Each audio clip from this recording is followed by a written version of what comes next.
Hindi kailanman sumagi sa isip ni Katie Gomez na mahulog sa kanyang bilyonaryong boss na si Thomas Anderson. Pero minsan, ang mga bagay na hindi mo inaasahan ang siyang nagbabago ng lahat, mula sa pagpapanggap, naging totoo. Cheers to more years of being single and not having a boyfriend, masayang sigaw ni Katie habang nagbubukas ng bote ng alak kasama ang kaibigan niyang si Jessica. Nasa simpleng apartment sila ni Katie, nag-e-enjoy sa gabing walang pasok kinabukasan. 30 years old, pero grabe, fresh na fresh ka pa rin. Ano bang sikreto mo, girl? Bukod sa pagiging under ng nanay mo, biro ni Jessica na sinabayan ng malakas na tawa. Simple lang, Jess. Tulog, kain, at syempre, nasa dugo na namin yan, sagot ni Katie, may halong pagmamalaki. Pero alam mo, wala naman talagang nanliligaw. At kung meron man, anong silbi nila? Magkakapera ba ako kung may boyfriend? Hindi. Kaya magtatrabaho na lang ako hanggang yumaman, sabay tungga niya sa bote ng alak. Sabihin mo nga yan sa harap ng mama mo ngayon. Tiyak, itatakwil ka na niya, natatawang sagot ni Jessica habang hinampas siya ni Katie ng unan. Alam mo, Jess, minsan naiisip ko rin, bakit ba sobrang owa ni mama sa paghanap ko ng asawa? 30 pa lang ako, hindi pa naman tuyo ang mattress ko, biro ni Jessica na ikinatawa nilang dalawa. Baliw ka talaga. Pero seryoso, Jess, hindi ko alam kung paano ko haharapin si mama ngayong Pasko. Gusto niya, dalhin ko raw yung boyfriend ko. Wala naman talaga akong boyfriend. Anong gagawin ko? Maghahatak ng lalaki sa kanto, sabi ni Katie, sabay buntong hininga. Girl, maganda ka, may trabaho, at maganda pa katawan mo. Pero alam mo kung anong kulang sa'yo, tanong ni Jessica na may maliikot ng ngiti. Ano na naman yan, tanong ni Katie, nakataas ang kilay. Kinyo lang ka sa pagiging agresibo. Nilalandi ka na ng harap-harapan, pero para sa'yo, brotherly love lang yun. Diyos ko, Katie, gumalaw-galaw ka naman. Tama rin si mama mo, hindi ka na ba mabata? Sige, Jess, kapag nagka-boyfriend ka, baka sakaling isipin ko rin yan. Pero sa ngayon, happy na ako sa pagiging single, sagot ni Katie, sabay subaw ng chichirya. Alam mo, Katie, minsan hindi sapat ang pagiging independent. Kailangan mo rin ng kasama sa buhay, seryosong sabi ni Jessica, pero hindi rin napigilan ang tawa nang batuhin siya ni Katie ng unan. Jessica, ang baboy mo talaga. Huwag kang feeling banal dyan, ha? Sagot ni Katie, sabay irap. Virgin pa ako, no? Sagot ni Jessica, na ikinatawa nilang dalawa hanggang sa napuno ng tawanan ang buong gabi. Di ikaw na. Ikaw na yung malinis, ikaw na yung puro. Papatayuan kita ng rebulto. Pisit ka, biro ni Katie habang umiikot ang mata, ngunit halata sa boses niya ang pagod. Imbis na mag-relax, na-stress pa ako sa inuman nating dalawa. Ngunit kahit ganoon, nagpatuloy pa rin sila sa pag-inom, hanggang sa parehong bumagsak sa sahig, tinatawanan ng kanilang sarili habang nakahiga. Alam mo, hindi mo ba nami-miss yung buhay na may boyfriend? Biglang tanong ni Jessica, na may halong lungkot sa boses. Kasi ako, miss na miss ko na. Minsan iniisip ko, tatanda na lang tayong dalaga. Ang hirap din kasi, sa tuwing nagkakagusto ako, natatapat pa sa manloloko, dagdag niya, pilit na ngumiti.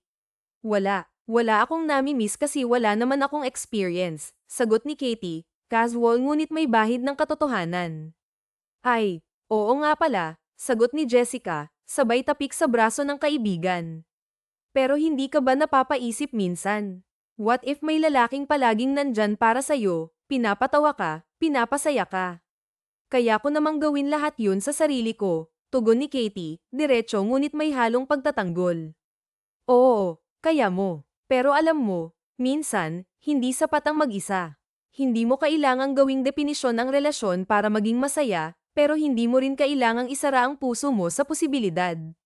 May mga taong ang tumanda ng walang asawa, pero hindi ibig sabihin na hindi nila hinanap ang pagmamahal. Hindi lahat ng tao sineswerte sa pag-ibig, pero minsan, kailangan mo ring bigyan ng tsansa ang sarili mo, paliwanag ni Jessica ng may sinseridad. Hay, Diyos ko, ilang taon na rin kasi. Gusto ko ng madiligan, no, pabirong sagot ni Jessica, sabay tawa. Napangiwi si Katie at napailing. Huwag kang mag-alala, bukas, isasabay kita sa mga halaman ko. Ang pandilig mo, Hindi nakakabobo, sagot ni Katie, pilit na pinapatawa ang kaibigan. Behan kita. Ewan ko na lang kung hindi ka pa makontento doon, sagot ni Jessica, sabay hagak Jeff. Hindi nila namalayan kung gaano katagal silang ganoon sa sala, hanggang sa tuluyan silang nakatulog. Nagising si Katie na mag-isa, ngunit may iniwang note si Jessica sa kanyang ulo. Hindi pa sana siya babangon, ngunit paulit-ulit na doorbell ang gumising sa kanya. Sino ba yan? Ang aga-aga naman, wala pang 8:00, reklamo niya habang pupungas pangas na binuksan ang pinto. Ano ba naman yang itsura mo, Katie? Para kang binagyo, pati bahay mo parang dinaanan ng bagyo, sermon ng isang pamilyar na boses. Nanlaki ang mga mata niya nang makita ang ina. Ma, anong ginagawa mo dito? Tanong niya, halatang nagulat. Ano pa ba? E di bibisita. Diyos ko, ano ba yang ginagawa mo sa buhay mo, Katie? Nagre-rebelde ka ba? Tanong ng ina habang iniinspeksyon ng paligid, halatang hindi natuwa sa nakita. Naginuman lang po kami ni Jessica kagabi. Bakit di man lang kayo nagsabi na pupunta ka pala? Tanong ni Katie, pilit na nagtatanggol sa sarili. Kailangan ko pa bang magpaalam? Ano to? Bakit pati medyas at bra alat-kalat dito sa sofa? Umayos ka nga, Katie.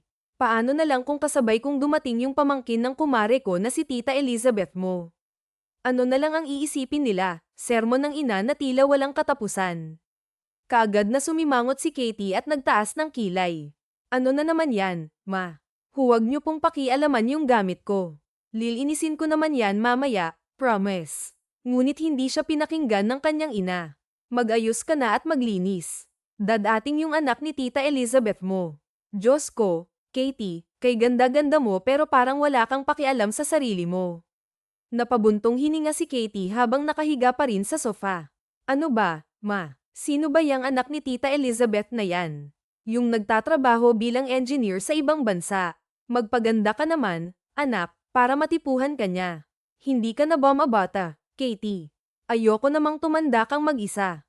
Halatang inis na inis si Katie at napapadyak pa. Sinet up niyo na naman ako, ma. Ilang beses ko bang sasabihin na may boyfriend na ako? Nasaan yung boyfriend mo, ha? 2 taon mo nang sinasabi yan pero ni isang litrato wala kang maipakita, sagot ng kanyang ina, halatang hindi naniniwala. Dahil fine pressure mo ako, ma, sagot ni Katie, halos maiyak na sa inis. Huwag mo nga akong drama-dramain dyan. Sige na, magayos ka na. Ako na ang bahala sa kalat dito sa bahay, utos ng ina habang abala sa pagliligpit. Napabuntong hininga si Katie at biglang nagsalita, may boyfriend na nga po ako, Maria. Live-in na nga kami, Napalingon ng ina niya, halatang nagulat. Talaga, nasaan? Wala naman akong nakikitang ebidensya. Nasa trabaho. Nasa eroplano pa siya ngayon, sagot ni Katie, pilit na pinagtatakpan ang sarili. Huwag mo akong pinagloloko, Katie. Saan na naman yang eroplano na yan? Ngunit bago pa makapagsalita ang ina niya, biglang tumunog ang cellphone ni Katie. Walang sabi-sabing sinagot niya ito at ngumiti ng matamis sa kanyang ina. Hello, honey. Sorry ngayon ko lang nasagot yung tawag mo, ha? Nag-inuman kasi kami ni Jessica kagabi.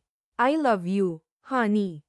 Hindi ka ba galit? Lamang na lamang ang boses ni Katie. Tila ba totoo ang kausap niya?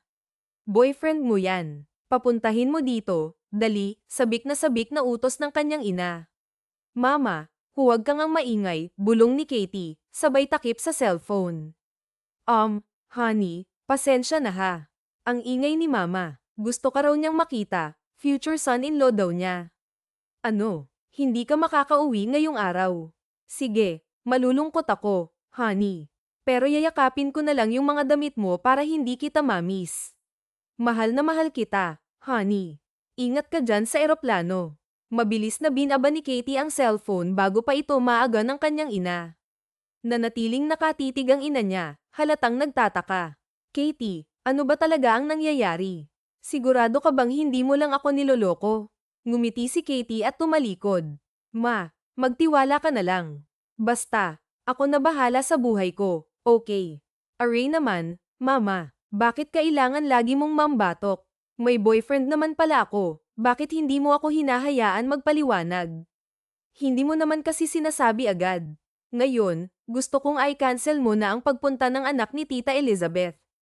Hindi tama yun, disrespect yan sa boyfriend mo kung totoo ngang may live-in partner ka. At talagang live-in pa talaga, ha? Napapailing ang ina niya, halatang hindi makapaniwala. Aray ko naman, ma. Pang ilang batok mo na yan. Ang sakit na nga ng ulo ko dahil sa hangover, tapos dinagdagan mo pa. Naiiyak na sinubsob ni Katie ang mukha sa unan. Sa kabila ng inis, mabilis siyang tinabihan ng ina sa sofa, tila lamambat ang puso nito. Anak, ano ba talagang trabaho ng lalaking yan? Akala ko ba seaman? Bakit nasa eroplano? All around, Maria. Pwede bang huwag mo nang itanong lahat? Ang sakit na talaga ng ulo ko, ma.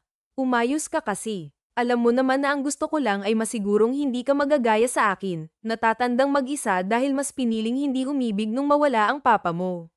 Bamantong hininga ang ina, halatang may lungkot sa tinig nito. Napatingin si Katie sa ina, at sa kabila ng inis, naramdaman niya ang bigat ng mga salitang iyon. Hindi ka naman mag-isa, Maria. Andito pa naman ako. Oo nga, pero iba yung may kasama kang magmamahal sa'yo. Kaya nga sinisiguro kung hindi ka magagaya sa akin.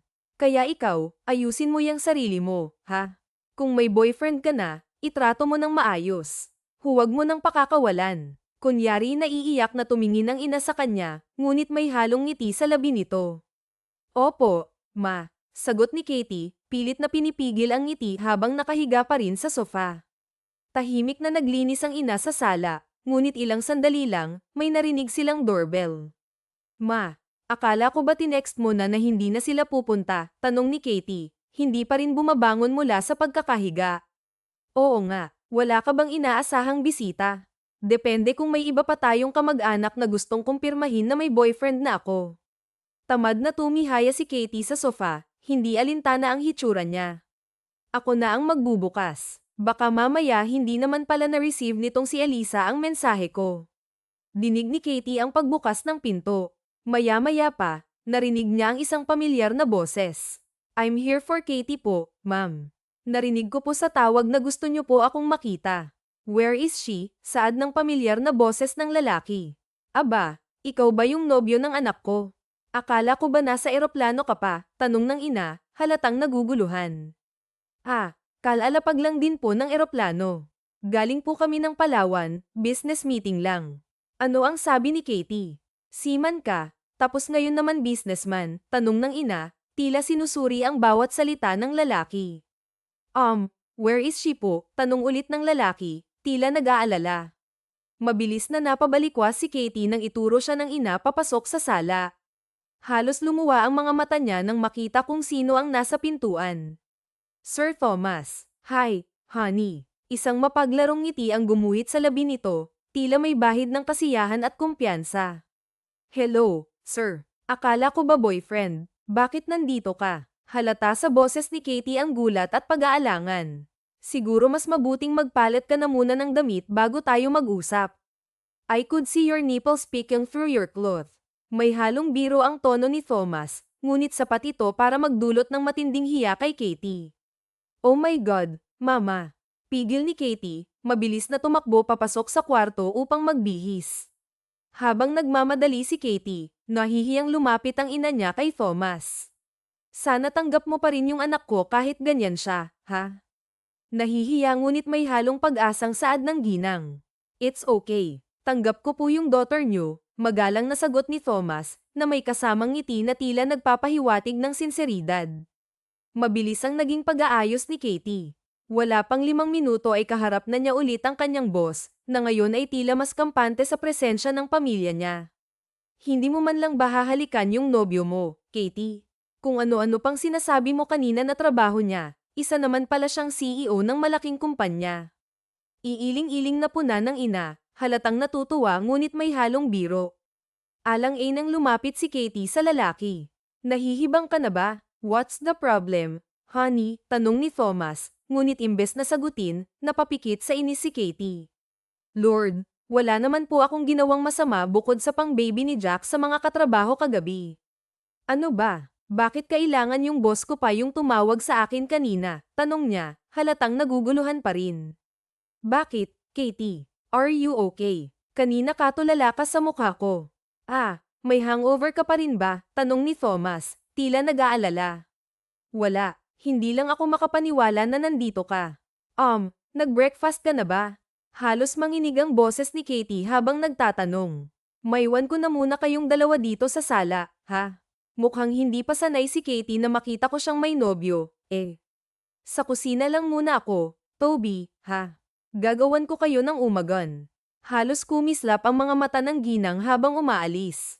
Nagkatinginan ng dalawa nang mawala ang ina. Sir, ano pong ginagawa niyo dito? Alam mo po ba yung pinasok mo? Hindi ka tatantanan ni Mama pagkatapos mong magpakilalang boyfriend ko. And worst, baka hanap-hanapin ka pa niya sa akin palagi. Kaya sir, please lang, umalis ka na habang may oras ka pa, dali. Pilit na tinutulak ni Katie si Thomas, ngunit nanatili itong nakaupo sa sofa, prente pa itong nakadekwatro. Ang sabi ng mama mo, ipaghahanda pa raw niya tayo ng umagan.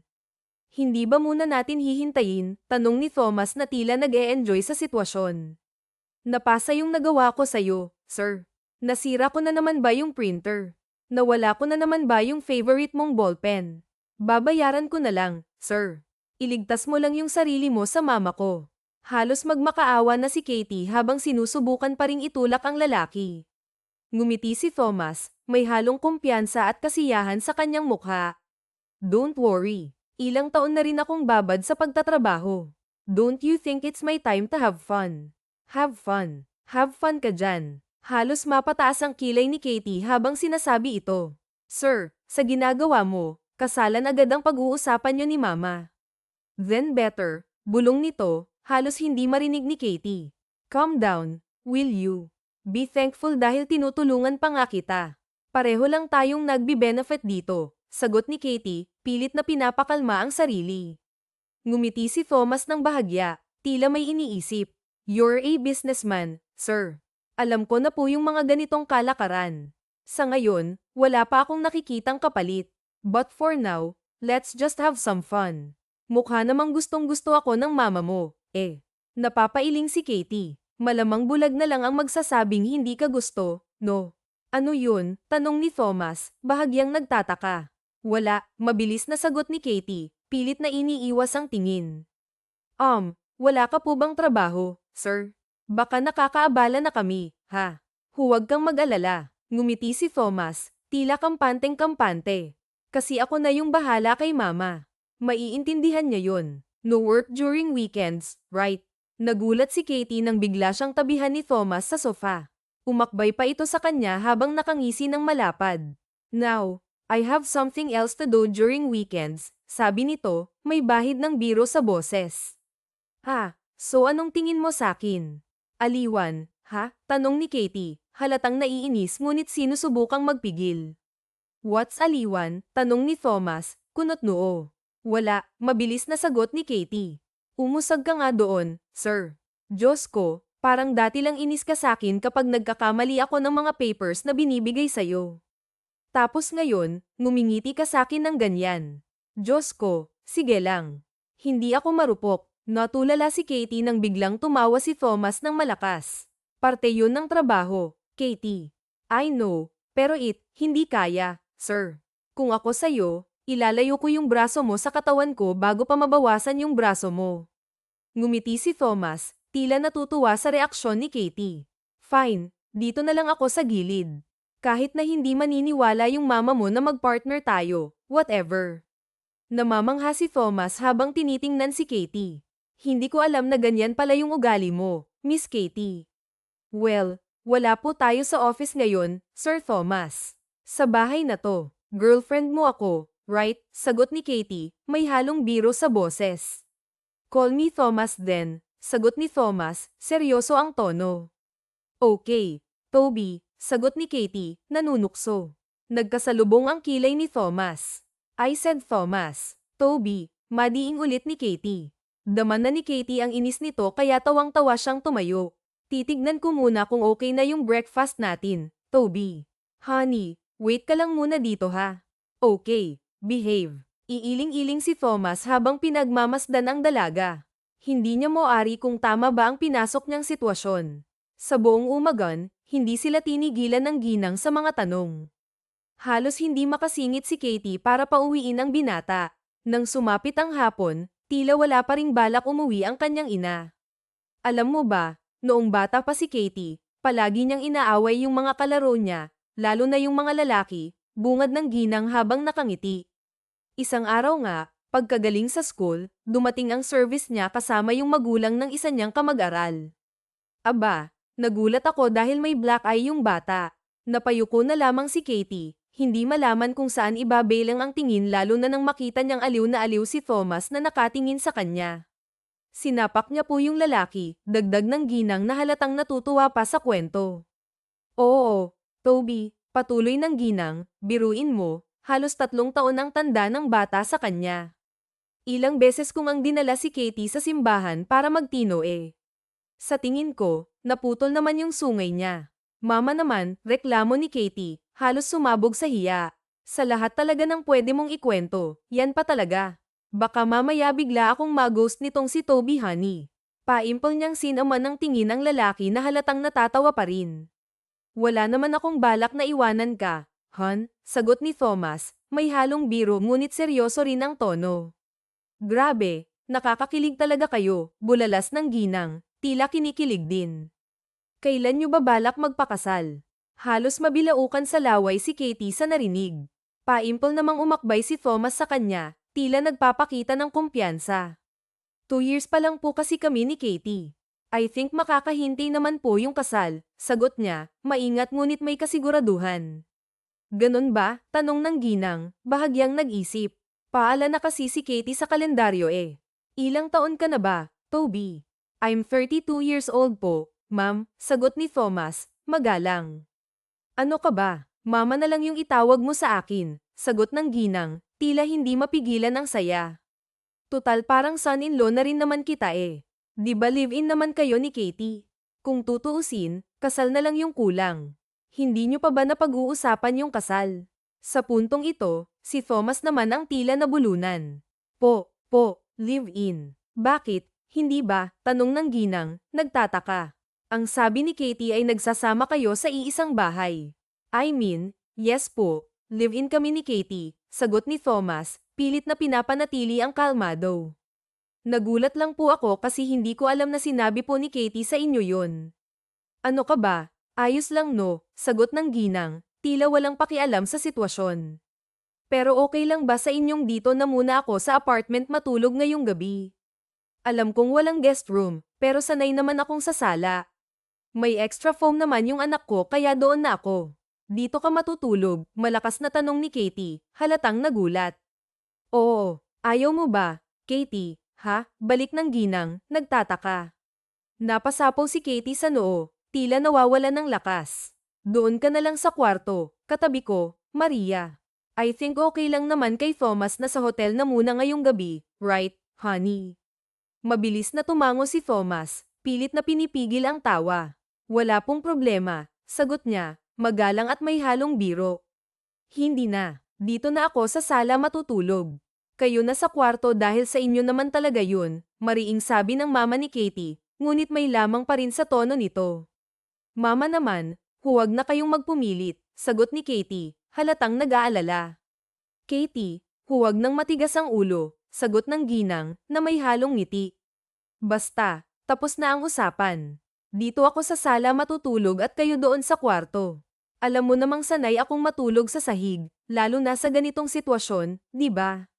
Dagdag niya, pilit na nagpapagaan ng sitwasyon. Napabuntong hininga si Katie at nanlulumong tumango. Wala na siyang magawa kundi sumunod. Nang sumapit ang gabi at natapos na silang kumain, tila hindi pa rin maalis ang alalahanin sa kanyang mukha. Sabihin mo kay mama na may emergency meeting ka para makaalis ka na, bulong ni Katie kay Thomas habang naghuhugas siya ng plato. Hindi ka sanay sa kama ko, Sir Thomas. Masyado yung matigas. Ngunit ngumiti lang si Thomas at tumugon, it's fine. Ikaw naman yung katabi ko kaya walang problema eh. Napahinto si Katie at napatingin sa kanya, halatang nagulat. Nag-a-addict ka ba? What? No. Ba't mo naman nasabi yan? Sagot ni Thomas, halatang naguguluhan. Diyos ko, ano ba talagang kasalanan ko, Lord? Bakit parang pasan-pasan ko ngayon ang buong mundo? Reklamo ni Katie, hawak ang noo. Ngumiti si Thomas, pilit na pinapakalma ang dalaga. You're exaggerating. Wala naman akong planong tumabi sa'yo ngayong gabi. Susubukan kong pumuslit palabas kapag tulog na ang mama mo. Sana nga magawa mo, sagot ni Katie, bahagyang bumantong hininga. Mababaw pa naman ang tulog ni mama kapag wala siya sa bahay. Nang ihatid sila ng kanyang ina sa kwarto, halos mapaikot ang mga mata ni Katie sa sinabi nito. Good night, huwag kayong magpuyat pa ha. Okay, Toby, be gentle sa anak ko, HM. Mama, Diyos Maya. Oo na po, matutulog na kami. Baka mag-abot ka pa bigla ng kondom dyan ha, sagot ni Katie, halos pabulong ngunit puno ng inis. Ngumiti ang ginang, tila aliw na aliw. Hindi na, dahil baka meron naman na itong si Thomas. Halos mampag ni Katie ang noo niya sa pinto habang sinasara ito. We're going to sleep na po. Good night. Halos hindi na niya maitago ang pamumula ng kanyang mukha. Nang maiwan silang dalawa sa kwarto, si Thomas ang unang nagsalita. Gusto mo bang ikaw na muna ang humiga sa kama tapos uupo na lang muna ako dito sa sofa? Sigurado akong marami pang ritual na gagawin si mama bago siya makatulog sabi niya, nakangiti ngunit halatang nagpipigil ng tawa. Okay lang, ikaw na lang ang mahiga dyan, malumanay na sabi ni Thomas, ang tinig niya ay puno ng pangunawa. Sabi ko naman sa'yo, matagal si mama bago makatulog. Mababaw lang din ang tulog niya kapag wala siya sa bahay, kaya imposibleng makalabas ka nang hindi niya namamalayan. Napabuntong hininga si Katie, halatang hindi mapakali. Ba't ba kasi pumayag ka pang dito matulog? Tanong niya, nanginginig ang boses at halos maiyak. Napangiti si Thomas, ngunit may bahid ng lungkot sa kanyang mukha. Kung ayaw mo talaga ako dito, magdadahilan na lang ako sa mama mo. Kaya ko namang maghanap ng masasakyan pa uwi, kahit 10 oras na ng gabi at delikado sa labas. Hindi rin naman ako natatakot, kahit na maraming kriminal sa paligid. Pinapakonsensya mo ba ako? Mabilis na tugon ni Katie, ngunit halatang may halong kaba at guilt. Umiling si Thomas, bahagyang ngumiti. Ako, hindi naman. Kaya ko namang umuwi. Ako na ang baalang magpaliwanag sa mama mo, dagdag pa niya, ang boses niya ay puno ng pagtitiyaga. Ngunit mabilis na hinarang ni Katie ang lalaki, halos desperado. Huwag na, baka kung ano pa ang mangyari sa'yo sa kalsada. Tapos ako pa ang masisisi. Mahiga ka na dyan at May. Inuutusan mo ba ako? Tanong ni Thomas, halatang nagpipigil ng ngiti. Oo, kaya higa na. Matulog na tayo para matapos na ang usapan. Magkatabi tayong dalawa, nagulat na tanong ni Thomas habang bahagya siyang itinulak ni Katie pahiga. Huwag kang owa, please. Kahit doon ka na lang sa kabilang dulo ng kama. Hindi mo naman siguro ini-expect na magyayakapan tayo buong gabi, di ba? Well, you'll never know what could happen later kung tulog na tayo, pabirong sagot ni Thomas, may halong biro sa kanyang tinig. May bala ka bang gapangin ako? Tanong ni Katie, bahagyang binabaan ang boses. Hindi ka ganyan tuwing nasa office ka ha. Napailing si Katie, inis na humiga sa kabilang dulo ng kama. Si Thomas naman ay nakatagilid at nakatitig sa kanya, ang kanyang braso ay nakadantay sa unan. Magkaiba naman to, no? Sa oras na makapasok na ulit ako sa office, kakalimutan na natin lahat ng nangyari. Sigurado akong babalik tayo sa dati. Accept na lang kung balak mong i-career yung pagiging fake live-in partner ko, ha? Why not? Hindi ka naman worst girlfriend, sagot ni Thomas, ang kanyang ngiti tila ng asar. I can't believe nang galing yan sa bibig ng mismong boss ko, tugon ni Katie, bahagyang napapailing. Ganun ka pala Kab-8, sana pala noon palang pinakita mo na para di ka namin pinagchichismisan tuwing lunch. Umirap si Thomas, ngunit may halong biro sa kanyang tinig. Sino naman yung kasama mo sa pakikipagchismisan? Napangiti si Katie at inilabas ang dila bilang pang-aasar. Secret, baka mamaya sisantehin mo pa kami Hoy, hindi naman ako ganong klaseng tao ha, depensang sagot ni Thomas, kunwari nagtatampo. Really? Kaya pala nung matapunan lang ng tubig yung papeles mo, sinisante mo agad yung bago nating empleyado last week. Nakalimutan mo na agad yun. Nagtaas ng kilay si Thomas, tila nagtataka. Sino doon? Yung lalaking pogi tsaka mabait. Sayang, close pa naman kami no. Tapos ang sipag-sipag pa, sinisante mo lang. Napailing si Katie, halatang hindi kumbinsido. Exactly. Ang sipag na nga, tapos ganun lang. Ah, that boy. Tumawa si Thomas ng bahagya, ngunit may halong seryoso sa kanyang boses. Nilalandi ka niya kaya ano sa tingin mo ang gagawin ko? Ha? Ano daw? Napakunot noo si Katie, tila hindi makapaniwala. Ang sabi ko, pulit ni Thomas, mas malumanay, natapunan niya lahat ng importanteng documents. At saka hindi ko siya sinisante, nilaipat ko lang siya sa ibang branch. Gets mo ba? Tumango si Katie, ngunit halatang may pag-aalinlangan pa rin. Hindi niya namalaya na pasimpleng lumapit si Thomas sa kanya habang nagsasalita. Habang tumititig si Katie sa kanya, bigla siyang natahimik nang mapansin kung gaano kalapit ang mukha ng lalaki sa kanya. By the way, biglang sabi ni Thomas, binasag ang katahimikan, salamat pala dahil tinulungan mo ako kay mama ngayon. Napakurap si Katie, pilit na binabawi ang atensyon niya. Huwag kang mag-alala, bukas aalis na rin siya. Pwede na nating itigil yung pagpapanggap. Paano ako titigil? Katie, ha? Tanong ni Thomas, nakangiti ngunit may halong lamang. Sleep ka na. Antok na yang mata mo. Mukha ka ng zombie. Napakunot noo si Katie, ngunit hindi napigilan ang tawa. Nahiya naman ako dyan sa mukha mo, no? In fairness, Thomas, posible palang magkaroon ng nilalang na halos walang kapintasan sa mukha. Ilang araw kaya ginawa ni Lord tong mukha mo? 15 days. Parang bawat sulok pinag-isipan. Napangiti si Thomas, bahagyang napailing. Kung ano-ano kaya iniisip ng mga magulang ko. Hoy, nagiging maalay ka na. Katie, biro ni Thomas, ngunit halata ang tuwa sa kanyang boses.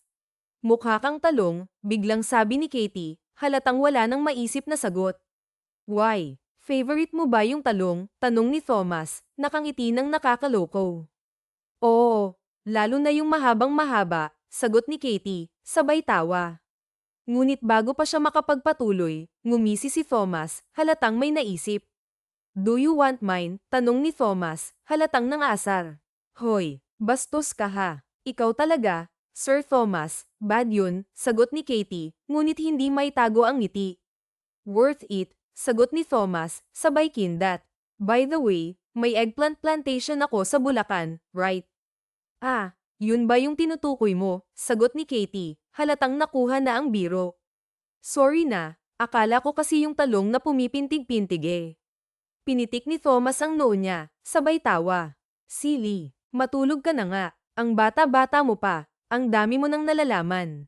Anong bata? 30 anyos na kaya ako. Kaya ko na rin gumawa ng bata, seryosong sagot ni Katie, ngunit may halong biro sa kanyang tinig. Napahalakhak si Thomas, tila hindi makapaniwala. Talaga lang ha, ganyan ka na ba ka-determine? Tanong niya habang nakangiti. Malawak ang ngiti ni Katie habang nakatingala sa kisame. Soon, sagot niya, halos pabulong. Soon ano? Gagawa tayo ng bata? Tanong ni Thomas, pilit na pinipigilan ang tawa. Nope, sagot ni Katie, sabay tingin sa kanya. Ipapakita ko sa'yo yung talong na pumipintig-pintig. Bastos mo, boss. Napahalakhak si Katie, ngunit hindi maitago ang pamumula ng kanyang mukha. We have different varieties in Bulacan, Katie, sagot ni Thomas, tila nagbibiro ngunit may halong lamang. Nang alin? Nang talong, sagot ni Katie, kunwaring nakikiramdam. Gusto ko yung ikaw mismo yung nagpalaki. Pwede ba yun? Napatakip na lang ng mata si Thomas habang natatawa. Si Katie naman ay napapikit na dahil sa antok. Definitely soon, mahinang bulong ni Thomas, ngunit sapat na para marinig ni Katie. Hindi alam ni Katie kung paano sila natapos at nakatulog.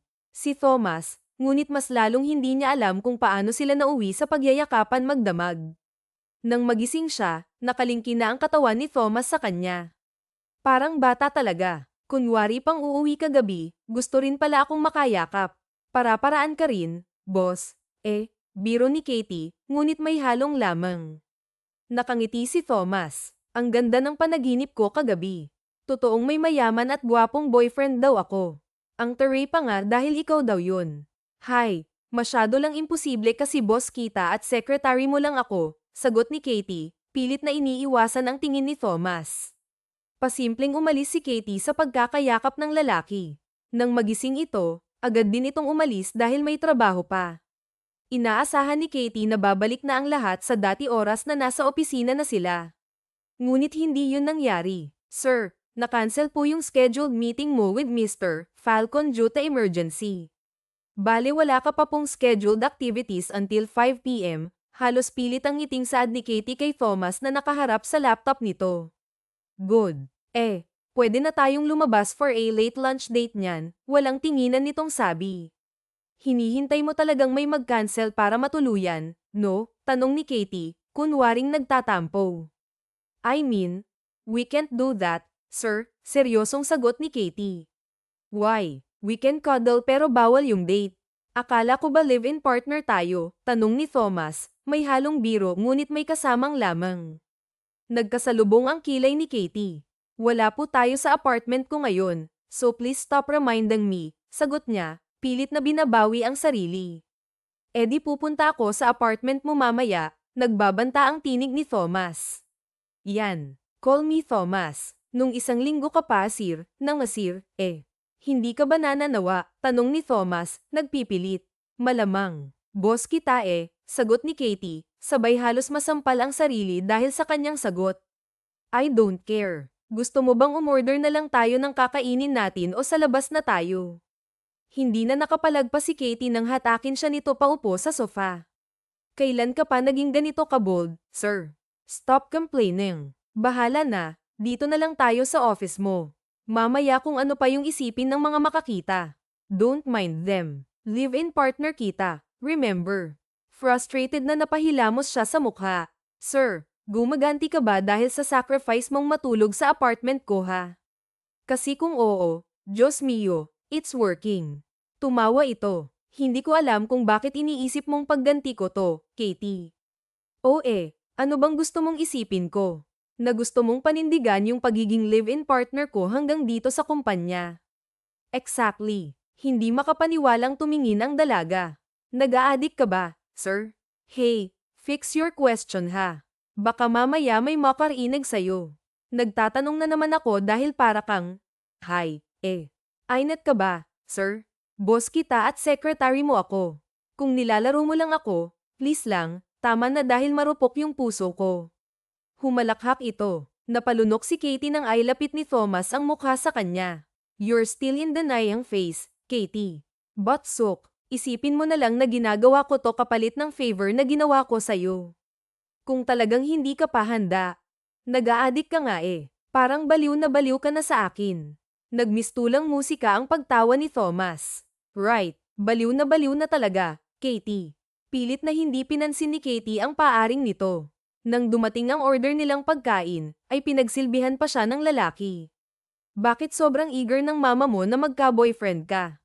May iba nga dyan na mas gugustuhin pang walang partner yung anak nila, Maya-maya'y tanong ni Thomas. Natatakot siya na baka magaya ako sa kanya. Hindi na kasi siya nakapag-asawa ulit pagkatapos mamatay ni Papa. Ayun, feeling niya hindi ko kakayanin kung sa akin mangyari yun, ang mamuhay ng mag-isa lang, nakangiwing paliwanag niya. Nakailang boyfriend ka na dahil sa pressure na binibigay ng mama mo. Hoy, curious ha. Kahit marami akong naging peking boyfriends, virgin pa ako, no? Sinaman siya ng tingin nito. I wasn't asking that. Curious lang ako. Actually, wala pa akong nagiging boyfriend. Pero yung mga naging fake boyfriends ko halos 20 na yata. Wala akong choice kundi magsinungaling kay mama dahil kukulitin lang ako ng kukulitin nun. Thank God hindi ka bumigay. Thank God talaga dahil virgin pa ako. Bakit nga ba wala kang boyfriend? Hulaan mo, sir. Kapag nahulaan mo, hahayaan kitang matulog ulit sa unit ko. Napangisi si Thomas, dahil hindi pa kita nililigawan. Mali ang sagot mo. Halatang masyadong maangin. Wala pa akong boyfriend dahil hindi ko pa nahahanap yung lalaking bilyonaryo na matanda na. Madali na lang kapag ganun. Magiging instant billionaire ako kapag pumanaw siya. Humalakhak pa siya ng malakas. Silly. I'm a billionaire but not that old. Pwede ba akong mag-apply as boyfriend mo? Pasado ka naman sa standards ko pero ayaw ko lang. Ouch. You really don't like me, huh? Ngumisi siya. Hot. Malamang boss kita, no? Ano na lang yung sasabihin ng mga tao Pati ng media. Secretary inakyat ng bilyonaryong si Thomas Henderson o kaya naman Thomas Henderson pinikot ng secretary niya. Hindi ko kaya ng ganun kalaking skandal, no. Okay na sa akin yung matandang madaling mamatay tapos mayaman. Napailing si Thomas, halos hindi nila mag-alaw yung kinakain nila dahil sa pagkukwentuhan. I hope next time you'll change your mind. Change my mind. Saan? Na matanda yung hanap mo. I'm still young and healthy, Katie. Kaya pa kitang bigyan ng anak. Bastos mo po, sabay silang natawa. Napahampas pa si Katie sa lalaki. Ikaw, bakit wala ka pang girlfriend? Huwag mong sabihin na nabihag ka ng ganda ko, ha? Hindi mo magawang tumingin sa iba. Sir, what if it's true? It's true. True na alin? Kailangan ba talagang i-elaborate ang lahat? Hindi mo ba kayang maintindihan kaagad yung sinasabi ko, ha? Ang yabang mo, porke graduate ka ng summa cum laude nung college, ha? Sorry, et lang po ako. Don't bring it up. Saan na nga ba tayo? Sa Manila. Nasa Manila tayo. Kainis to. Kasalanan ko bang slow yung lola nyo? Tawang-tawa na si Thomas nang hinatak niya ang babae pabalik sa upuan. Ngunit sa hita nito napaupo si Katie. Nanigas naman ang dalaga, lalo na nang pumulupot ang braso ni Thomas sa kanya. Ang rason kaya wala pa akong girlfriend ay dahil iba yung type ng babaeng gusto ko, Katie, bulong nito sa tenga niya. Kawawa ka naman. Hindi talaga nabibili ng pera at kagwapuhan ang lahat, no? Thomas Henderson na to pero lotlot pa rin sa love life. Sige lang, tumawa ka lang. I will make sure that that girl will fall in love with me. Alam mo, may alam akong bintahan ng gayuma sa Baklaran. Sir, gusto mong ibili kita. Kawawa ka naman eh. Then iinumin mo, ha? Ha, slow. Linawin mo kasi. Bakit ko naman iinumin? Bakit nga ba, Katie? Ay ewan. Huwag na nga tayong bumili. Cancel na yung plan. Cancel. It's okay. I don't need that. Konting post na lang naman eh. Mahuhulog ka na sa akin. Ngumiti ng matamis si Katie, na halos mawala na ang mga mata niya. Asa ka, humalakhak si Thomas. Mabilis na umalis si Katie mula sa kandanggan niya. Bilisan mo nang kumain dyan at may work pa tayo. Puro kalandi, sir, ha? Very unprofessional. Wow, I'm your boss, right? Ay oo nga pala. Sige lang, sir. Kain ka lang dyan. Dito lang ako sa table ko. Mukhang hindi ka na makapagpigil pa eh. Kita kong gusto mo na akong tuklawin. I really can't wait to claim that, Katie. Bawal. Work muna. Maglalagay ako ng signage na yan dito. And know your boundaries, Sir Thomas. I'll take note of that, Miss Katie. Kahit kailan, hindi inaasahan ni Katie na magagawa niyang maging kabiruan ang kanyang boss sa ganitong bagay. Tila wala lang naman yun sa binata dahil madalas ito pa yung nag-uumpisa ng asaran sa pagitan nila. Sir, may appointment po pala kayo later at 3 p.m. with Miss De Guzman. Scheduled na po yun since last month. Ilang beses lang naurong kasi nagkaroon ka ng mga emergency meetings. Iwas ang tingin na pahayag ni Katie. Miss Guzman, you mean Caroline? Yes, sir. Tikom ang bibig niya pagkatapos marinig ang pagbuntong hininga ni Thomas. In-approve ko ba na makikipagkita ako sa kanya? Yes, sir. Mabilis mo pong in-approve yun. Tuwang-tuwa ka siguro kasi makakausap mo yung ex mo. What? I mean kasi magkakaroon siya ng business proposal sa'yo. Ngumisi ang lalaki. Nagseselos ka ba, ha? Hindi. No. Bakit naman ako magseselos? Ano ba tayo? Ano ba ako sa'yo? Sekretarya. Ginagawa ko lang yung trabaho ko, sir. Kaya no feelings hurt. Tinitigan siya nito. Are you sure hindi ka nagseselos dahil makikipagkita ako sa ex-girlfriend ko 5 years ago? Kahit magbalikan pa kayo, sir, hindi ako magseselos. Pigil ang inis na tinalikuran niya ito at dumiretso sa estante ng mga dokumento. Sumunod naman sa kanya ang lalaki at tumigil sa kanyang likod. Hindi ko na siya gusto. Matagal na nung huli kaming nagkita. Okay, hindi naman ako interested. Nagpapanggap si Katie na abala sa paghahanap ng papeles. Kung hindi ka comfortable na makikipagkita ako sa kanya, ay cancel na lang natin yung appointment niya. She'll surely understand my reason. Ano namang sasabihin mong rason, ha? My girl is jealous. Free naman yun para hindi na ituloy ba? Pilit ang tawa ni Katie, patakbong humiwalay sa lalaki. Baliw. Anong girl na sinasabi mo dyan, sir? Madilim ang matang lumapit sa kanya si Thomas hanggang sa mapasandal siya sa table nito.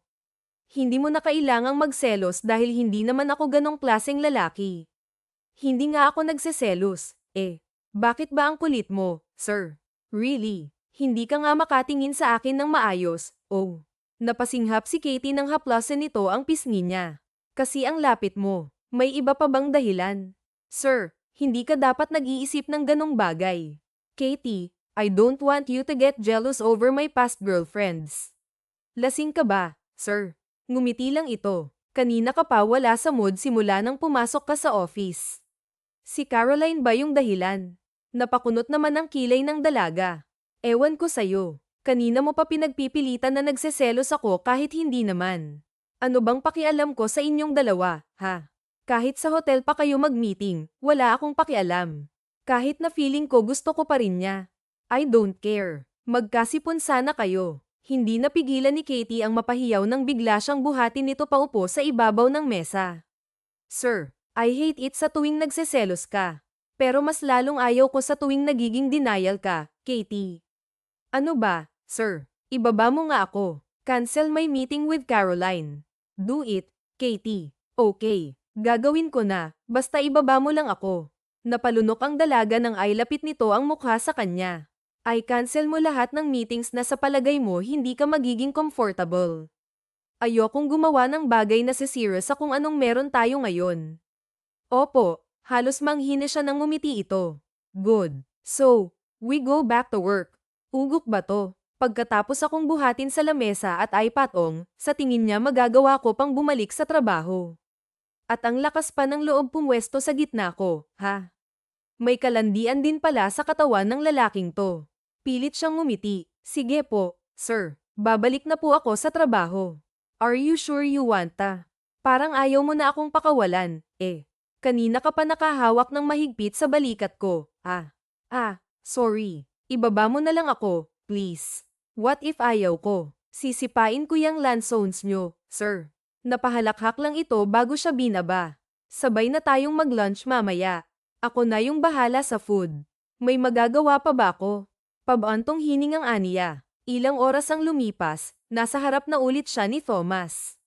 Naging kagawian na nila ang pagkain ng sabay sa office. I could see your CV is speaking from here. Ano ba? Ba't ba kasi dito ka nakatingin?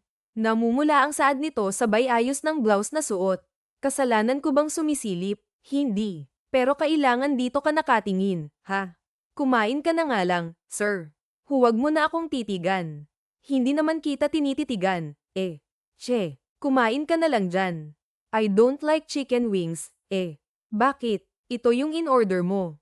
Sabi mo nagke-crave ka nito. Dinig ko kanina, panay ka ng parinig, eh. Napakamot na lamang ng noo si Katie. Hindi ka kumakain nito o hindi ka marunong kumain. Both. Hindi pwede. Kumain ka. Tara, tutulungan kitang kumain. Napakasarap nito. Tapos dahil lang sa hindi ka marunong kumain, di mo titikman. Boss, nga. Nangingiting nga ang lalaki. Masarap nga, parang bata. Oo pa, nga. Aren't you going to eat? Busog pa naman ako, eh. Ikaw na muna yung papakain ko. Kumain ka rin. Salaitan tayo. Sure ka, magsasalo yung laway natin sa gloves na nakasuot sa kamay ko. Naggiit balikat ito. I don't mind. Talandi mo talaga, boss. Tinawanan lang siya ni Thomas. Sinusubuan niya si Thomas ng ulam hanggang sa matapos. Ang sarap talaga ng chicken wings. Nagustuhan mo ba, sir? Yeah. Punong-puno yung tiyan ko. We eat that again. Okay. Parang ayaw ko na. Hindi ka matututo paano kumain ng maayos ng chicken wings, eh. E di subuan mo ako palagi na lang. Ano naman yung mapapala ako kung sinusubuan kita, ha? Parehas silang nakasandal at magkatabi sa couch kaya nakalingon sila sa isa't isa. Then susubuan din kita. At ano naman yung isusubo mo sa akin, Aber? Marunong naman akong kumain ng chicken wings. Something you like. Kumislap ang pilyong mata nito. Che. Kapag yan kinagat ko, si Katie naman ang natawa sa sinabi.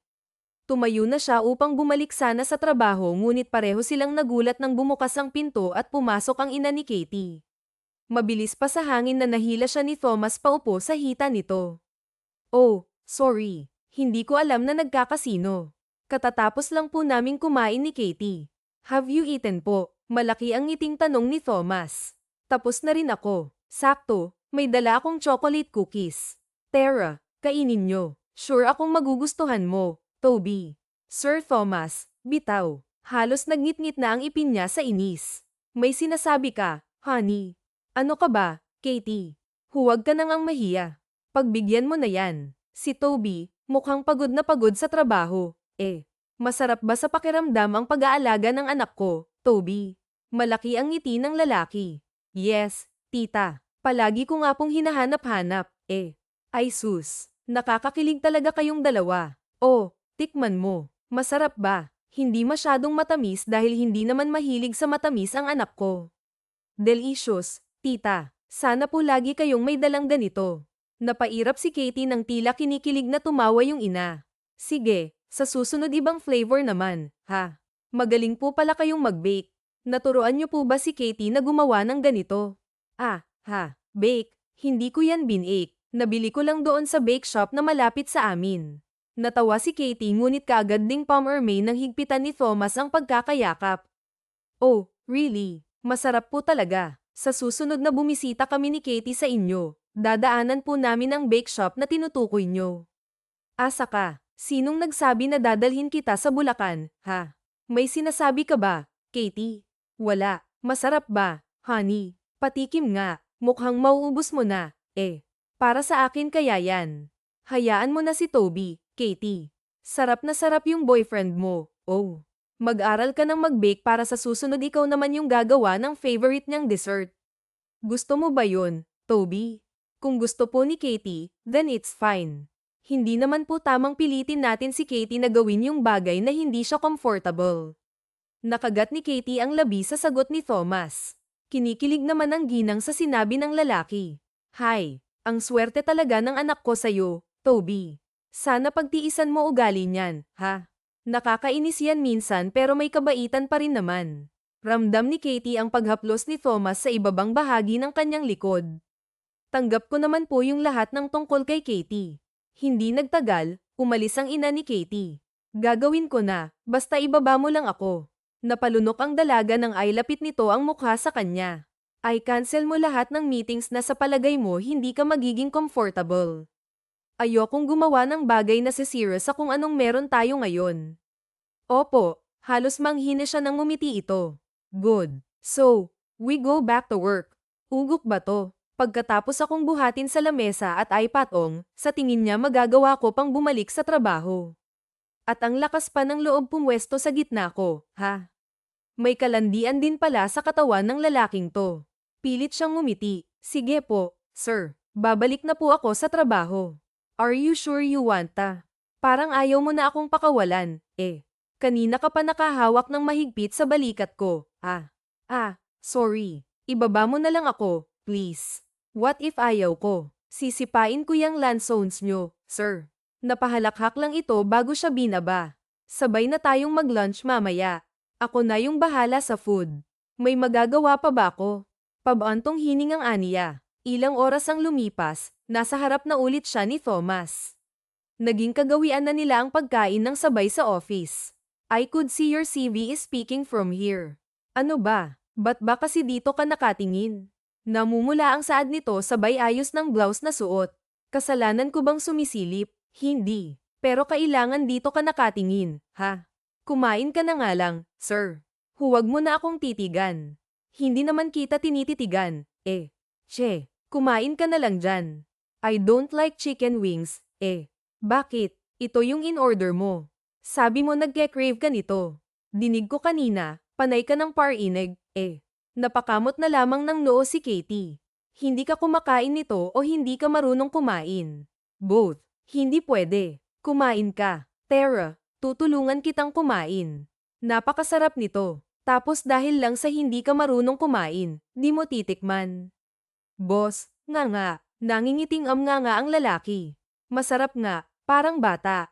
Oo pa, nga, aren't you going to eat? Busog pa naman ako, Ikaw na muna yung papakain ko. Kumain ka rin. Salaitan tayo. Sure ka. Magsasalo yung laway natin sa gloves na nakasuot sa kamay ko. Naggiit balikat ito. I don't mind. Talandi mo talaga, boss.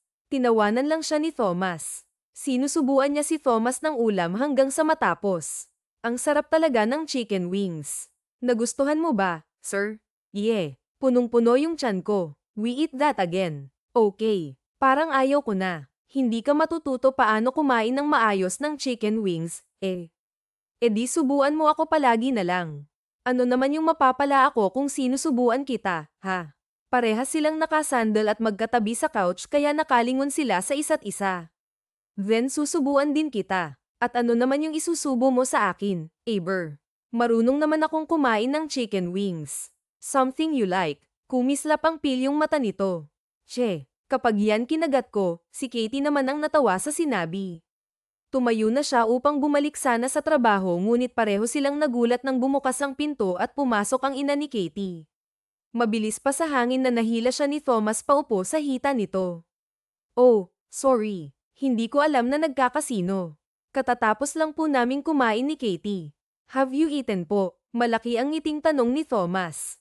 Tapos na rin ako. Sakto, may dala akong chocolate cookies. Tara, kainin nyo. Sure akong magugustuhan mo. Toby.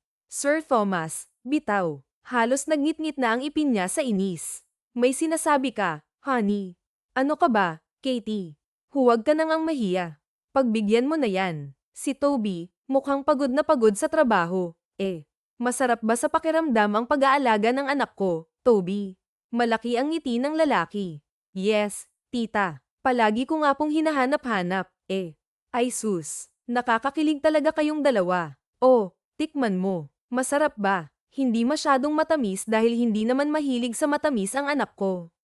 Delicious, tita. Sana po lagi kayong may dalang ganito. Napairap si Katie ng tila kinikilig na tumawa yung ina. Sige, sa susunod ibang flavor naman, ha? Magaling po pala kayong mag-bake. Naturuan niyo po ba si Katie na gumawa ng ganito? Bake. Hindi ko yan binake. Nabili ko lang doon sa bake shop na malapit sa amin. Natawa si Katie ngunit kaagad ding pumirme nang higpitan ni Thomas ang pagkakayakap. Oh, really? Masarap po talaga. Sa susunod na bumisita kami ni Katie sa inyo, dadaanan po namin ang bake shop na tinutukoy nyo. Asa ka? Sinong nagsabi na dadalhin kita sa Bulacan, ha?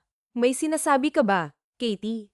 Wala. Masarap ba, honey? Patikim nga. Mukhang mauubos mo na, Para sa akin kaya yan. Hayaan mo na si Toby, Katie. Sarap na sarap yung boyfriend mo, oh. Mag-aral ka ng mag-bake para sa susunod ikaw naman yung gagawa ng favorite niyang dessert. Gusto mo ba yun, Toby? Kung gusto po ni Katie, then it's fine. Hindi naman po tamang pilitin natin si Katie na gawin yung bagay na hindi siya comfortable. Nakagat ni Katie ang labi sa sagot ni Thomas. Kinikilig naman ang ginang sa sinabi ng lalaki. Hi, ang swerte talaga ng anak ko sa'yo, Toby. Sana pagtiisan mo ugali niyan, ha? Nakakainis yan minsan pero may kabaitan pa rin naman. Ramdam ni Katie ang paghaplos ni Thomas sa ibabang bahagi ng kanyang likod. Tanggap ko naman po yung lahat ng tungkol kay Katie. Hindi nagtagal, umalis ang ina ni Katie. Matapos naman ang trabaho ay hinatid nito ang dalaga sa apartment. Yun ang naging routine nila sa araw-araw, at aminado si Katie na unti-unti na siyang nasasanay sa mainit na presensya ni Thomas. Isang araw, kasabay ni Katie na kumain ng tanghalian ang kaibigan at katrabahong si Jessica. Hoy, ispell mo na nga yung chismis. Aminin mo, may namamagitan ba sa inyo ni Sir Thomas? Maraming nakakapansin pero hindi lang nagsasalita dahil natatakot kay Sir. Ano? Umamin ka. Grabe, parang hindi kaibigan Naglilihim ka na ba sa best friend mo, Katie? Pabulong na saad ni Jessica dahil nasa cafeteria sila ng building. Sige, lakasan mo pa. Hindi pa ako nabibingi, Jessica. Oo naman ito. So, ano na nga? Anong relasyon nyo ni Sir Thomas? Friends with benefits. Ay, mali, secretary with benefits. Hindi mo kinaganda ang pagiging tahimik, Katie. Napatikim si Katie bago nilaibat ang paningin sa paligid. Nang masigurong walang ibang nakikinig, ay bumulong siya sa kaibigan. Nilalandi ako ni Sir Thomas. Ano? Nilalandi? Ako si Sir Thomas. Nanlalandi? Ano? Lintian. Bungol ka ba? Bahagyang inalag ni Jessica ang balikat niya. Masarap ba? Anong masarap? Inis na inalis niya ang kamay nito. Masarap bang humalik? Masarap bang magmahal? Masarap bang lamandi? Ano ka ba? Owa mo, no. Kung makapagsalita ka, parang may nangyari na sa amin. Ay, wala pa ba? Hello. Hindi ko isusuko yung bataan agad-agad, no. Good yan, friend. Pahirapan mo. Pero paano ka nakakasigurong nilalandi ka ni Sir? Hindi ba guni-guni mo lang yun? Umiirap siya sa kaibigan. Kung wala lang siyang bakasyon kasama yung pamilya niya sa Scotland, magkasabay na kaming kumakain ngayon at nilalandi niya ako. Jessica, grabe na this. I'm so proud of you, best friend. Arte nito. Pero anong nararamdaman mo para kay Sir? Mahal mo na ba? Kasi kung hindi, aagawin ko yun. Kaagad niya itong sinaman ng tingin. Subukan mo lang. Malalaman mo kung para saan yung tinidor na to. Natawa ng malakas si Jessica. Lalangya. Sa'yo na yan si Sir, no. Wala namang ibang babaeng tinitingnan yun sa paraan na tinitingnan ka niya. Ano namang paraan ng pagtitig niya? Mula naman akong nakitang kakaiba doon. Yung paraan na nakakalaglag panty, girl. Mabagal na saad nito sa bawat salita. Umirap na lamang siya dito. Sa isang linggong wala si Thomas, halos umiyak na siya sa pangungulila dito. Mabuti at naroon si Jessica, pati na rin ang ilang empleyado, dahilan para mabawasan ang oras ng pag-iisip niya sa lalaki. Katie, tulungan na kita dyan. Ang dami mo nang ginagawa. Dadating na si Sir Thomas. Gulat si Katie nang tumabi si James sa kanya, ang head ng finance department. Okay lang naman, Sir James. Kaya ko namang buhatin yung mga documents na to. And about Sir Thomas, baka bukas ng hapon nandito na siya. Pilit ang ngiti niya dahil masyadong malapit sa katawan niya si James. Ganun ba? Ang sarap siguro ng buhay ni Sir doon, no? Maraming magagandang babae doon, Sa tingin ko, may iuuwi yung babae si Sir pagbalik niya dito sa Pilipinas. Hindi ko alam, Sir James. Hindi naman niya ako kasama para malaman ko. Madiin ang bawat salita niya. Tumawa lang si James. Nagulat pa siya nang bigla itong umakbay at pinisil ang braso niya. Totoo ba yung chismis sa inyo ni Sir Thomas? Nako, huwag ka doon, Miss Katie. Halata namang hindi yon nagseseryoso, Sigurado akong pagbalik noon, marami ng babaeng naikama sa Scotland. Marami ba namang pera? Napalitan ng sigaw ang pagtawa ni James nang bigla itong tumalsik matapos suntukin ni Thomas. Sir, gulat na saad ni Katie. Napaatras siya nang makita ang nagbabagang mata ni Thomas. Never, ever dare to touch what's mine. Madiin at puno ng galit na banta nito. Sir Thomas, kumalma ka. Tama na. I want your resignation letter in my office tomorrow, Mr. Lopez. This is unfair. Bakit? Kayo ba ni Miss Katie? Does it matter? You touched what's mine. Miss Katie, hindi naman kayo ba? Nakita mo yung ginawa niya sa akin. Paano kapag ginawa niya rin sa'yo to, ha? Honestly, hindi ko talaga nagustuhan yung paghawak mo sa akin, Sir James. I'm sorry, pero pinagtanggol lang din ako ni Sir Thomas. Napailing si James. Napuno ng bulungan ang paligid. Mabilis na hinatak ni Katie si Thomas papasok sa office nito. Nababaliw ka na ba? Bakit kailangan mong suntukin, ha? Oo, hindi ako komportable sa ginawa niya. Pero nakalimutan mo bang boss ka dito? Paano kapag kumalat na bayolente yung ugali mo at makarating sa media? Baka masira yung pangalan ng company. Sir Thomas, tila sumabog sa galit na saad ni Katie. Nasaktan ka ba? Walang kasing lamang ang boses nito. Hindi. Then that's enough. Wala akong pakialam sa sasabihin ng ibang tao. Basta masiguro ko lang naligtas ka at wala sa kapahamakan. Your safety matters to me, Katie. Napailing ang dalaga. Pero hindi mo na dapat ginawa yun.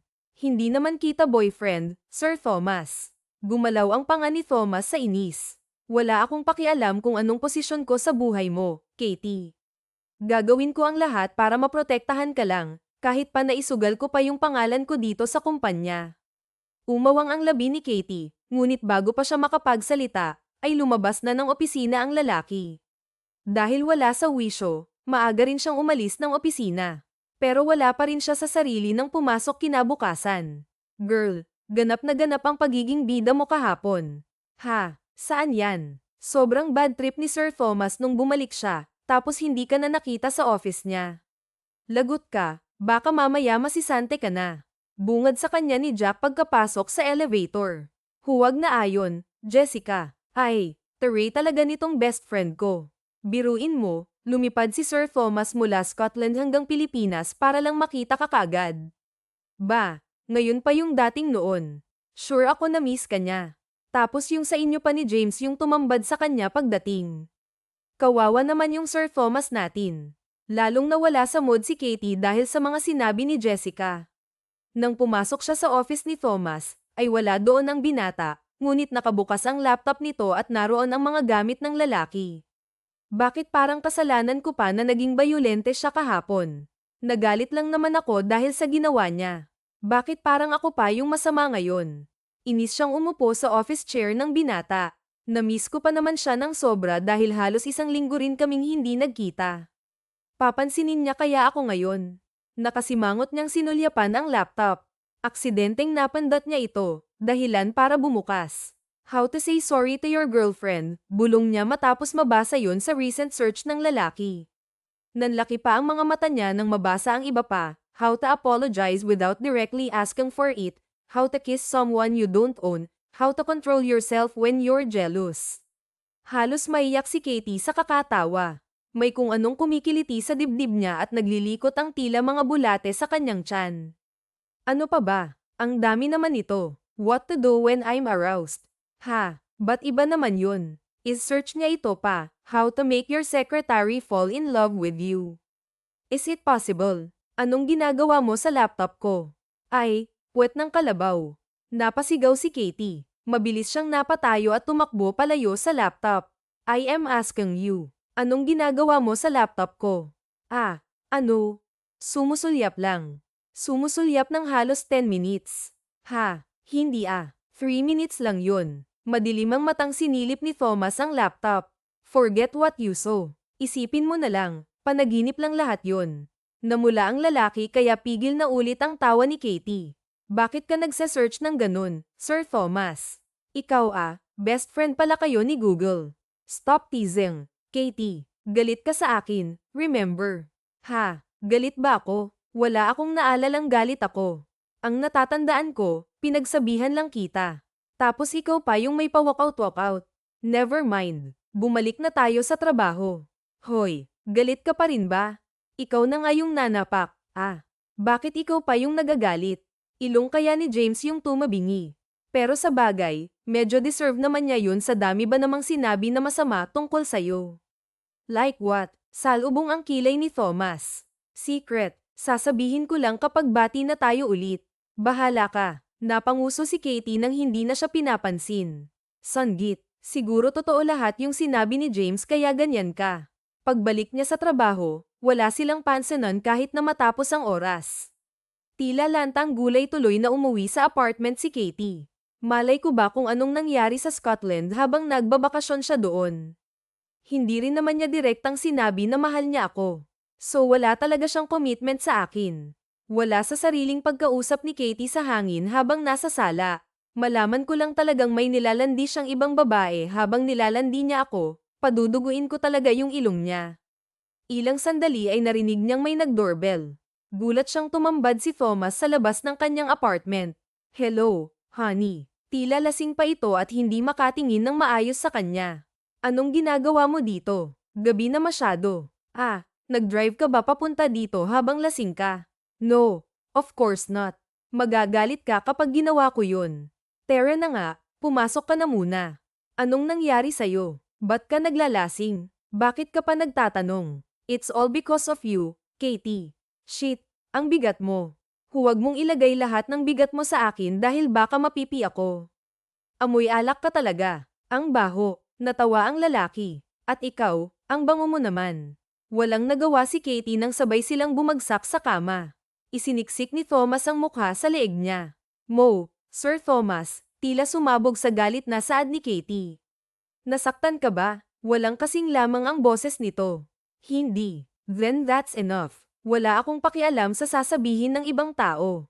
Basta masiguro ko lang naligtas ka at wala sa kapahamakan. Your safety matters to me, Katie. Napailing ang dalaga. Pero hindi mo na dapat ginawa yun. Hindi naman kita boyfriend, Sir Thomas. Gumalaw ang panga ni Thomas sa inis. Wala akong pakialam kung anong posisyon ko sa buhay mo, Katie. Gagawin ko ang lahat para maprotektahan ka lang, kahit pa naisugal ko pa yung pangalan ko dito sa kumpanya. Umawang ang labi ni Katie, ngunit bago pa siya makapagsalita, ay lumabas na ng opisina ang lalaki. Dahil wala sa wisyo, maaga rin siyang umalis ng opisina. Pero wala pa rin siya sa sarili nang pumasok kinabukasan. Girl, ganap na ganap ang pagiging bida mo kahapon. Ha, saan yan? Sobrang bad trip ni Sir Thomas nung bumalik siya, tapos hindi ka na nakita sa office niya. Lagot ka, baka mamaya masisante ka na. Bungad sa kanya ni Jack pagkapasok sa elevator. Huwag na ayon, Jessica. Ay, taray talaga nitong best friend ko. Biruin mo, lumipad si Sir Thomas mula Scotland hanggang Pilipinas para lang makita ka kagad. Ba, ngayon pa yung dating noon. Sure ako na miss ka niya. Tapos yung sa inyo pa ni James yung tumambad sa kanya pagdating. Kawawa naman yung Sir Thomas natin. Lalong nawala sa mood si Katie dahil sa mga sinabi ni Jessica. Nang pumasok siya sa office ni Thomas, ay wala doon ang binata, ngunit nakabukas ang laptop nito at naroon ang mga gamit ng lalaki. Bakit parang kasalanan ko pa na naging bayolente siya kahapon? Nagalit lang naman ako dahil sa ginawa niya. Bakit parang ako pa yung masama ngayon? Inis siyang umupo sa office chair ng binata.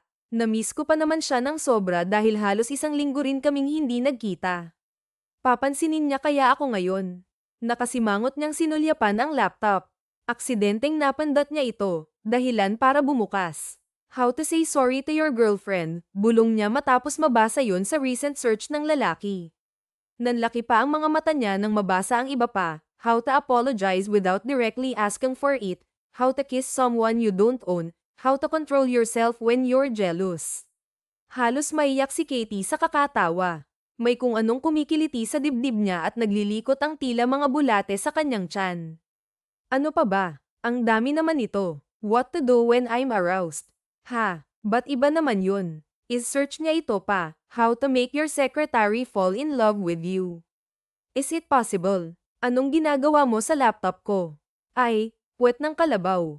Napasigaw si Katie. Mabilis siyang napatayo at tumakbo palayo sa laptop. I am asking you, anong ginagawa mo sa laptop ko? Ah, ano? Sumusulyap lang. Sumusulyap ng halos 10 minutes. Ha, hindi 3 minutes lang yun. Madilim ang matang sinilip ni Thomas ang laptop. Forget what you saw. Isipin mo na lang, panaginip lang lahat yun. Namula ang lalaki kaya pigil na ulit ang tawa ni Katie. Bakit ka nagse-search ng ganun, Sir Thomas? Ikaw best friend pala kayo ni Google. Stop teasing, Katie. Galit ka sa akin, remember? Ha, galit ba ako? Wala akong naalalang galit ako. Ang natatandaan ko, pinagsabihan lang kita. Tapos ikaw pa yung may pa-walkout-walkout. Never mind. Bumalik na tayo sa trabaho. Hoy, galit ka pa rin ba? Ikaw na nga yung nanapak. Bakit ikaw pa yung nagagalit? Ilong kaya ni James yung tumabingi. Pero sa bagay, medyo deserve naman niya yun sa dami ba namang sinabi na masama tungkol sa'yo.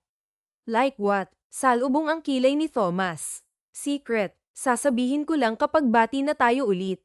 Bahala ka. Napanguso si Katie nang hindi na siya pinapansin. Sanggit, siguro totoo lahat yung sinabi ni James kaya ganyan ka. Pagbalik niya sa trabaho, wala silang pansanan kahit na matapos ang oras. Tila lantang gulay tuloy na umuwi sa apartment si Katie. Malay ko ba kung anong nangyari sa Scotland habang nagbabakasyon siya doon. Hindi rin naman niya direktang sinabi na mahal niya ako. So wala talaga siyang commitment sa akin. Wala sa sariling pagkausap ni Katie sa hangin habang nasa sala. Malaman ko lang talagang may nilalandi siyang ibang babae habang nilalandi niya ako, paduduguin ko talaga yung ilong niya. Ilang sandali ay narinig niyang may nag-doorbell. Gulat siyang tumambad si Thomas sa labas ng kanyang apartment. Hello, honey. Tila lasing pa ito at hindi makatingin ng maayos sa kanya. Anong ginagawa mo dito? Gabi na masyado. Nag-drive ka ba papunta dito habang lasing ka? No, of course not. Magagalit ka kapag ginawa ko yun. Tara na nga, pumasok ka na muna. Anong nangyari sa'yo? Ba't ka naglalasing? Bakit ka pa nagtatanong? It's all because of you, Katie. Shit, ang bigat mo. Huwag mong ilagay lahat ng bigat mo sa akin dahil baka mapipi ako. Amoy alak ka talaga. Ang baho. Natawa ang lalaki. At ikaw, ang bango mo naman. Walang nagawa si Katie nang sabay silang bumagsak sa kama. Isiniksik ni Thomas ang mukha sa leeg niya. Si Thomas, ano ba? Galit ka na naman. Wala naman akong ginagawa. Nagagalit ka na naman. Nakaramdam ng guilt si Katie. Wala siyang nagawa kundi hayaan ang lalaki na haplasin ang buhok niya. I'm sorry, nag-alala lang ako. Oo, dahil paano kapag may nangyari sa'yo habang bumabiyahe ka papunta dito?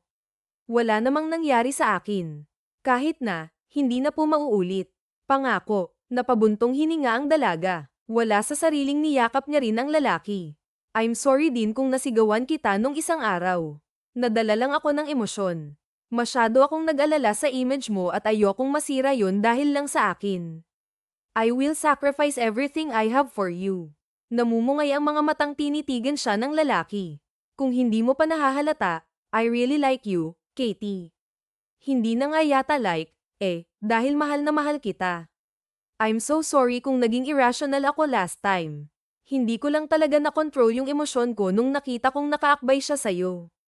Kinain ako ng selos. Inggit na inggit ako dahil hinayaan mo siyang akbayan ka. Samantalang ako, lagi kang pilit sa tuwing lalambingin kita.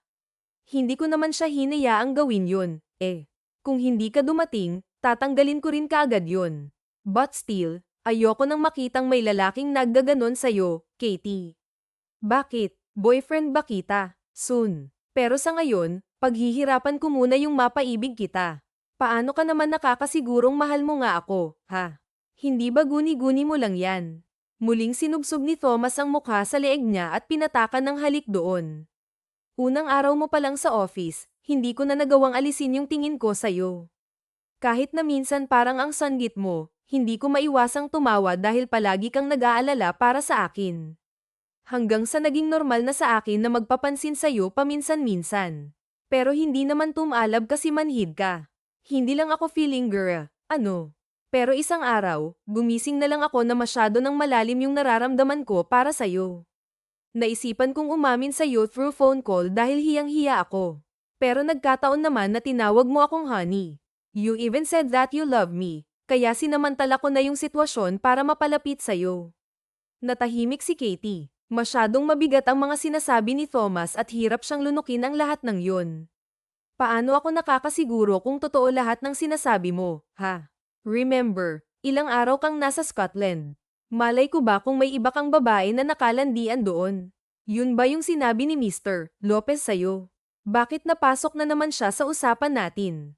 Because I heard him mention my name nung nag-uusap kayo. Siguro sinisiraan niya ako sa'yo dahil may gusto siya sa'yo. No, ano? Huwag kang ang owa. Hindi lahat ng lalaking may gusto sa akin. Ano ako? Si Catriona Gray. Don't change the topic. Siniraan ba niya ako sa'yo? Depende kung nagsasabi siya ng totoo. That's not true. Kasama ko yung cousins and parents ko nung nagbakasyon kami sa Scotland. Kahit natanungin mo pa si Mom. Akmang may tatawagan si Thomas ngunit mabilis itong napigilan ni Katie. Oo na, naniniwala na ako. Huwag mo nang ang tawagan. Mamaya, nagpapahinga pa yung mga yun, So, naniniwala ka na sa lahat ng mga sinasabi ko. Ewan. What's ewan? I don't know. Paano kita pagkakatiwalaan? Kanina lang lasing ka, tapos bigla ka na lang tuwid na nagsasalita dyan. Dahil nawala na yung tama ng alak ko dahil sa'yo. My God, Katie, you're driving me crazy. Natawa ang babae dahil tila sakit na ito sa ulo. Sabihin mo sa akin bukas yan kapag hindi ka nalasing. Kaya nga ako naglasing para magkaroon ng lakas ng loob na sabihin lahat to sa'yo, Hindi. Magpakalalaki ka. Ang lakas-lakas mong manuntok. Tapos confession lang, hindi mo magawa.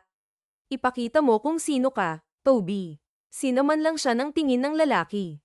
Hindi alam ni Katie kung bakit tila komportable siya kahit naniyakap ulit siya ng binata.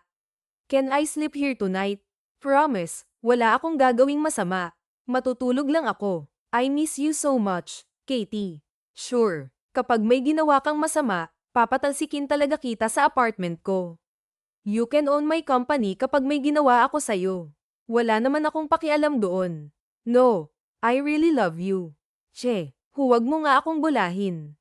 Hahayaan kitang matulog dito ngayon dahil lasing ka. Pero huwag kang gagawa ng kahit na ano, okay? Bawal kang idle. Pwede naman. Hanggang doon lang. Good. Dahil kailangan mong bumawi pagkatapos mo akong pagselusin. Tila walang hirap na binuhat siya ni Thomas at dinala sa kwarto. Pabiro naman niyang hinampas ang dibdib nito nang makahiga na sila sa kama. Pakiramdam ko tuloy mahal mo din ako. Huwag kang asyumero. Nagkakawang gawa lang ako. Really? Sa akin mo lang gagawin lahat ng to, ha? Sure naman akong walang ibang lalaking kasing kulit mo. Inuna ni Katie ang ulo sa braso nito. Kaagad namang pumulupot ang braso ng lalaki sa bewang niya. May binili akong singsing sa Scotland, pero hindi ko dala. I will give it to you tomorrow. Talaga, para sa akin yun. Hinalikan nito ang noo niya, dahilan para mapapikit siya.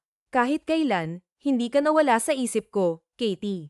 Kahit pa na magkalayo tayong dalawa. Masyado naman yatang malalim yung pagmamahal mo sa akin, Thomas. Natatakot akong hindi ko matapatan yan. I don't care. Mahalin mo lang ako kahit konti, kontento na ako doon. Nakangiting pumikit si Katie. Tila ayaw na nilang matapos ang gabing yun.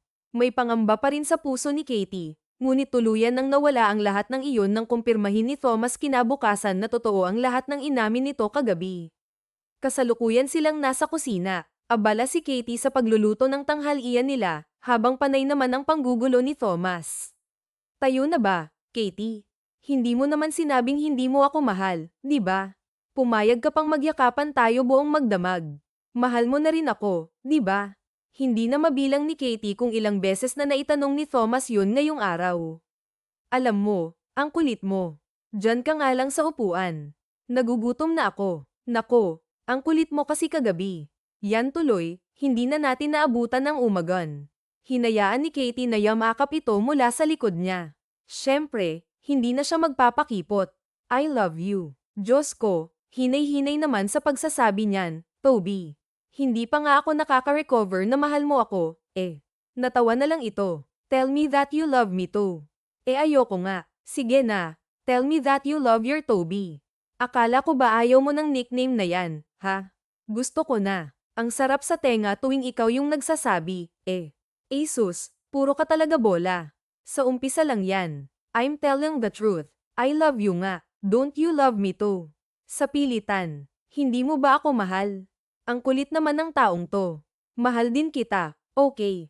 Lumawak ang ngiti ni Thomas. So, tayo na. Matutulog ba ako sa tabi mo kung ayaw ko sayo? Tabi nga dyan. Kukuha lang ako ng bacon sa fridge. Wait. Nasaan yung keso? Anak ng tokwa naman, nagugutom na ako, Toby. O yan, okay na. Isa pa, please. I love you, Toby. Sige na, tabi na doon. Magluluto na ako. Kahit na nakailang halik na, ay hindi pa rin siya tinantanan nito. Kaya wala siyang nagawa, dumating din ang ina ni Katie. Nanibago ang dalaga dahil mas lalong naging sweet sila sa harap ng ina. Ngunit hindi naman yun alintana kay Thomas. Tita, kailan ka pwede para mabisita ka namin ng parents ko? Gusto ko na po kasi kayong ipakilala ni Katie kina Mom. They are excited to meet you. Magalang na pahayag nito habang nasa sala sila. Wey, ngayon palang naging tayo, bulong ni Katie. Trust me, hon. Matagal ka na nilang kilala. Ayos naman sa akin kahit anong araw. Mukhang ang parents mo yung mas busy. Kaya doon na lang ako sa araw na hindi sila busy, nakangiting saad ng ginang. Itatanong ko na lang po sa kanila. Gusto ko po kasi sa mismong bahay niyo po sa Bulacan mamanhikan, Mamanhikan, gulat na saad ni Katie. Is there any problem with that, hon? Wala naman. Uso pa ba yun? Hayaan mo si Toby. Kung yun yung gusto niyang gawin, Katie, mas gusto ko nga yun para maipakita ko sa kanila kung saan ka lumaki, suwi ng ginang. Bahala kayo dyan. Nakakakaba lang dahil kailangan palang mag-general cleaning sa bahay bago dumating yung parents mo, Thomas. Don't bother. I promise, mabait yung parents ko. Ilang beses na kitang nababanggit sa kanila. Kaya ikaw lang talaga yung hinihintay namin na sagutin ako. Natawa na lang ang lalaki. Alam ko namang mabait yung parents mo, Diyos ko, patunay na kung gaano ka ka-gentleman. Ang sarap mong pakasalan. Pinanggigilan ni Katie ang pisngi nito. Magpakasal na tayo agad-agad. Kahit kailan, handa na ako, Katie. Kahit ngayon. Yes, hon. I bought our engagement ring already, remember? Nagmistulang kamatis ang pisngi ni Katie, lalo na nang napaubo ang mama niya. Nagkatinginan sila ni Thomas, at hindi siya makapaniwala sa pagmamahal na nakita niya sa mga mata nito. Naganap ang pagkikita ng mga magulang nila. Makalipas ang ilang araw, naging maganda ang takbo ng pagkikita, kaya parehong malaki ang ngiti ng dalawa nang lumubog na ang araw. Bagay na bagay talaga sa'yo ang singsing na nabili ko. Don't remove that, ha? Malambing na bulong ni Thomas habang hinahaplos ang kamay ng dalaga.